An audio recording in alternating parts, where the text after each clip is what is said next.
나폴리와 AC밀란의 챔피언스리그 8강 1차전이 곧 펼쳐지게 되는데 사실 지난 리그 경기에서 나폴리가 AC밀란에게 정말 크게 패배를 했었잖아요. 근데 그 경기에서의 포인트가 어떤 게 있었냐면 이 로보트카의 움직임을 AC밀란이 확실하게 막아냈다라는 게 있었거든요. 이게 사실은 최근 들어서 나폴리를 상대하는 방법 중에 하나가 되고 있어요. 나폴리가 어쨌든 후방에서 전방으로 볼을 전개할 때 로보트카가 볼을 받아서 미드필더 라인이나 공격 라인으로 패스를 전개하기 때문에 나폴리를 만나는 상대팀들은 로보트카를 확실하게 압박을 하면서 로보트카가 볼을 잡지 못하도록 만들거든요.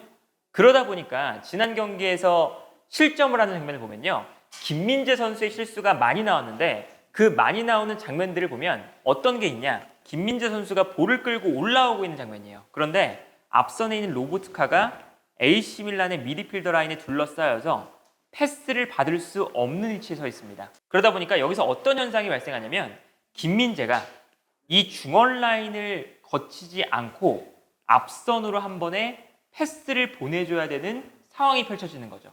그런데 이렇게 된다면 우리가 자연스럽게 생각을 해볼 수 있는 게 짧은 패스가 아니라 롱 패스가 되면 자연스럽게 패스의 정확도가 떨어질 수밖에 없겠죠.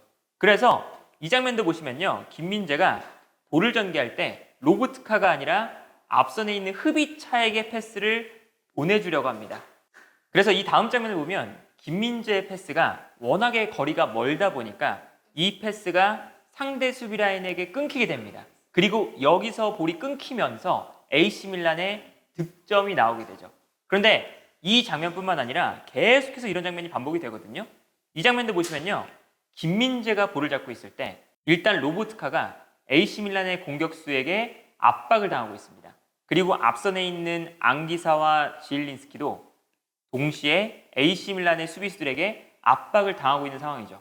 그러다 보니까 김민재가 앞쪽으로 패스를 보내줘야 되는데 앞쪽으로 패스를 보내줄 수가 없으니까 요 바로 앞 공간으로 패스를 보내주거든요.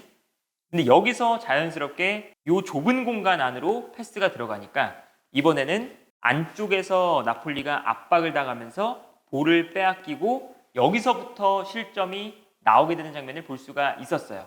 그러다 보니까 어떤 게 있냐면 AC밀란이 지난 경기에서 나폴리에게 승리를 거뒀던 가장 중요한 포인트가 로보트카를 압박을 하면서 김민재나 라흐마니가 앞선으로 패스를 뿌려주게끔, 그래서 수비 라인에서 공격 라인까지 먼 거리의 패스를 의도적으로 AC밀란이 유도를 했던 거고, 그 과정에서 김민재의 패스 미스가 나오면서 AC밀란이 득점을 기록하고 김민재가 나폴리에 온 이후로 최악의 경기를 보여줬던 겁니다. 그런데 나폴리가 이러한 상황을 지난 경기에만 맞이했느냐? 그건 아니겠죠. 자연스럽게 나폴리를 상대한 팀들은 언제나 로보트카를 강하게 압박을 했었거든요. 그런데 여기서 나폴리가 매경기 승리를 챙겨갈 수 있었던 이유는 어떤 게 있었냐? 김민재와 라흐마니가 앞쪽에 있는 오시멘에게 한 번의 롱패스를 뿌려줍니다. 물론 이 패스가 아까 말씀드렸던 것처럼 미드필더 라인이 아니라 공격 라인으로 한 번에 보내주는 패스이기 때문에 정확도는 자연스럽게 떨어질 수밖에 없어요.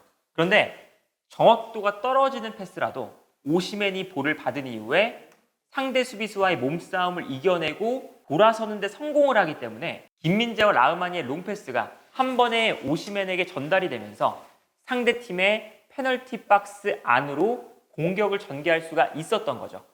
이렇게 되면 자연스럽게 상대 수비 입장에서는 오시멘이라는 존재가 있기 때문에 뒤로 물러날 수밖에 없게 되고, 뒤로 물러나게 되면 여기서 또다시 자연스럽게 로보트카가 조금 더 많은 공간을 차지할 수가 있게 되는 거죠. 그래서 이 나폴리에게 공격을 전개할 때 오시멘의 존재는 단순히 공격에서 득점을 한다 라는 개념이 아니라 로보트카가 압박을 당할 때 오시멘에게 한 번의 패스를 보내줄 수 있는 루트가 있다는 것이 나폴리에게 굉장히 중요했었거든요. 그런데 지난 경기를 보면 오시멘이 없기 때문에 시메오네가 나왔잖아요. 그래서 경기 장면을 보시면 이 장면도 마찬가지입니다. 라흐마니가 볼을 잡고 있을 때 앞쪽에 있는 로보트카가 상대 수비 라인 사이에 갇혀 있으면서 라흐마니가 앞쪽으로 패스를 보내줄 수 없는 상황이에요. 그래서 옆쪽에 있는 김민재에게 패스를 보내주죠. 그리고 김민재가 볼을 잡았을 때도 마찬가지입니다. 앞쪽에 있는 지엘린스키나 로보트카 이런 선수들이 AC 밀란의 미드필더들에게 확실하게 압박을 당하고 있으니까 패스를 보내줄 수가 없는 상황이죠. 그러다 보니까 여기서 김민재가 어떤 선택을 하냐면 앞쪽으로 뛰어들어가는 시메오네에게 한 번의 롱패스를 뿌려줍니다. 이러한 장면은 사실 오시맨이 나왔을 때 오시맨에게 뿌려주는 김민재의 롱패스 자주 나왔던 장면이죠.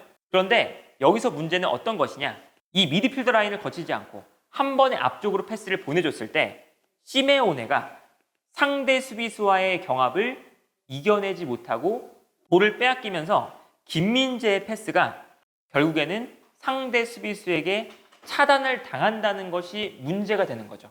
그래서 지금 나폴리 입장에서는 오시맨이 챔피언스리그 8강 1차전에 뛰지 못하는 몸 상태라고 지금 이야기가 나오고 있기 때문에 시메오네가 사실은 오시맨의 공백을 얼마나 잘 메워줄 수 있느냐가 정말 무엇보다 중요하고, 그리고 두 번째로는 이 로보트카를 분명히 AC 밀란이 이번 경기도 라인을 끌어올리면서 로보트카의 움직임을 방해를 할 거거든요. 그렇게 된다면 라흐만이나 김민재가 과감하게 올라와서 분명하게 이 앞쪽에 있는 공격수들에게 정확한 패스를 뿌려줄 수 있어야 로보트카를 거치지 않고 나폴리가 공격을 잘 전개할 수 있다면 자연스럽게 AC 밀란은 나폴리의 공격 작업을 방해하는 것이 매우 힘들어지게 되니까 이번 8강 1차전에서는 로보트카가 방해를 받고 있을 때 김민재와 라흐마니의 패스가 무엇보다 중요하다라고 할 수가 있겠고요. 김민재 선수 개인적인 입장에서도 사실 지난 AC 밀란과의 경기에서 나폴리로 이적한 이후에 최악의 퍼포먼스를 보여줬기 때문에 이번 경기에서는 분명히 지난 경기와는 다른 모습을 보여줘야 되지 않을까 싶습니다.